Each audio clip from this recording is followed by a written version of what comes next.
офиса настъпва ден нов. Захир гледа злобно всеки бог. Няма време за нейните игри.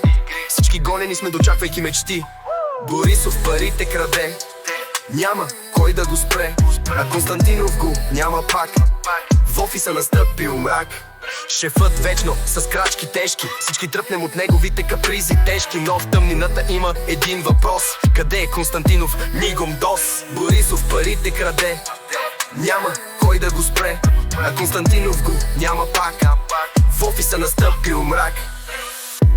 Лекарите с водката увиват, с чашите си се сравняват. Забравят стреса и вълнението с пиянства.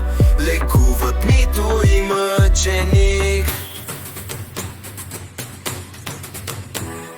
Вечно във война с шефовете жестоки. Ние в офиса сме като в Роки. Чакаме светлина в тунела да лък, но намираме само хаос и злък.